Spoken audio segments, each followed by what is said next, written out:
I found that nothing in life is worthwhile unless you take risks. Nothing. Nelson Mandela said, "There is no passion to be found playing small and settling for a life that's less than the one you're capable of living." Now, I'm sure in your experiences in school and applying to college and picking your major and deciding what you want to do with life, I'm sure people have told you to make sure you have something to fall back on. Make sure you got something to fall back on, honey. But I never understood that concept, having something to fall back on. If I'm going to fall, I don't want to fall back on anything. I want to fall forward. I figure at least this way I'll see what I'm going to hit. Which is a decision. Deciding to decide, to act, is a major, major challenge for all of us at different points in different areas of our lives. And there are things that happen to us along the way, experiences that we have that prevent us from working through the mental block of acting, of doing those things that we know we ought to do. And so what I want you to think about is, what is there that you know you need to do, that you want to do this, but for some reason or another, you've been holding back. For some reason or another, you just have not been able to gather your nerves or be able to work through the procrastinating or putting it off or justifying or blaming. Some reason or another, you just haven't done it. And you know you ought to do this. You really want to do this, but you don't know why you haven't done it. Because in order to begin to reinvent your life, you've got to make a conscious, deliberate, determined effort. That you really have got to put all of yourself into it. It's very challenging to act, to do those things. There are times when you're looking at it and you say, I know I need to do this, but I don't feel like it. I don't want to do it. I know I need to do it, yet leave me alone. No, I don't want to do it. So what do? What are those things that cause us to do like that? I think that among the things that prevent us from acting is the fear of failure. And if you've already failed, you don't want to fail again. The pain of that, the disappointment. Don't be afraid to think outside the box. Don't be afraid to fail big, to dream big. But remember, dreams without goals are just dreams. After all, I remember that after I was finished with my bodybuilding career, I wanted to get into acting, and I wanted to be a star in films. You can imagine what the agents said when I went to meet all those agents. Everyone had the same line, that it can't be done. The rules are different here. Just look at your body. You have this huge, monstrous body, overly developed, that doesn't fit into the movies. You don't understand. This was 20 years ago, the Hercules movies. Now there's the little guys that are in, Dustin Hoffman, Woody Allen, Jack Nicholson, before he gained weight, of course, that is. But anyway, those are the guys that win. And the agent also complained about my accent. He says, no one ever became a star with an accent like that, especially not with a German accent. And yes, I can imagine with your name, Arnold Schwarzenegger, or whatever the name is, on a billboard. Yeah, that's going to draw a lot of tickets and sell a lot of tickets. Yeah, right. So this is the kind of negative attitude they had, but I didn't listen to those rules. Even though they were very nice, and they said, look, we can get you some bit parts. We can get you to be, playing a wrestler or a bouncer.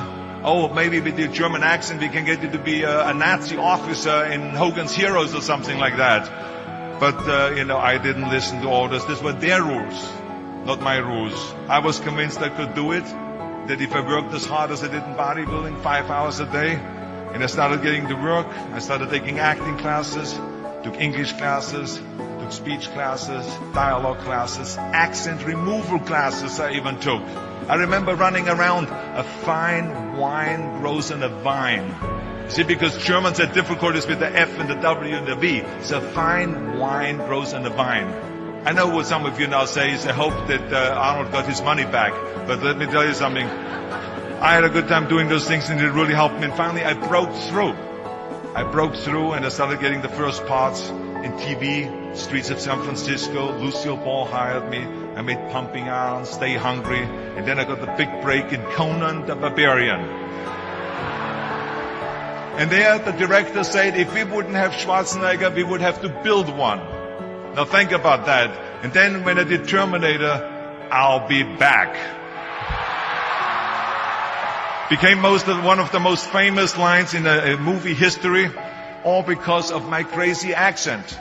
Now think about it. The things that the agent said will be totally a detriment and will be impossible for me to get a job. All of a sudden became an asset for me. All of those things, my accent, my body and everything. So it just shows you never listen to that you can't do something. Write down your reasons. And what you will find, that when you decide to act, when you decide to take life on, and let me warn you, it can be painful, it will be uncomfortable, and that's where the growth is.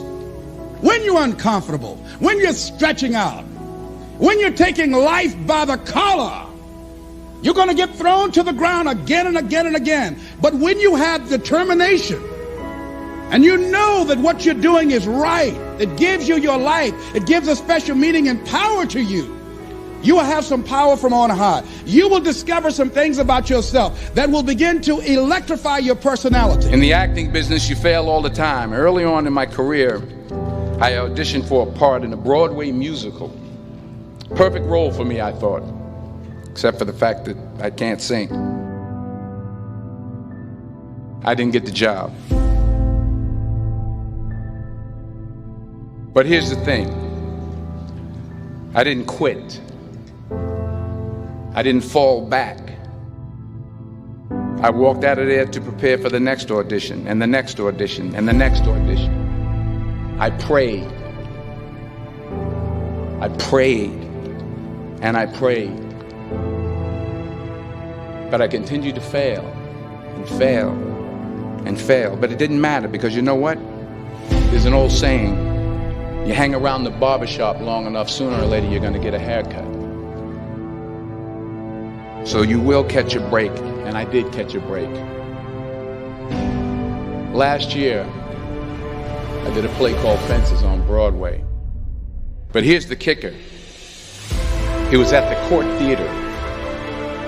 It was at the same theater that I failed that first audition 30 years prior. The point is, every graduate here today has the training and the talent to succeed. But do you have the guts to fail? If you don't fail, you're not even trying. I'll say it again. If you don't fail, you're not even trying.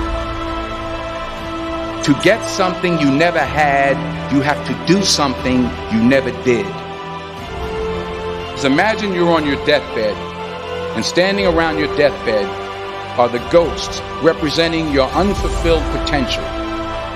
The ghost of the ideas you never acted on. The ghost of the talents you didn't use.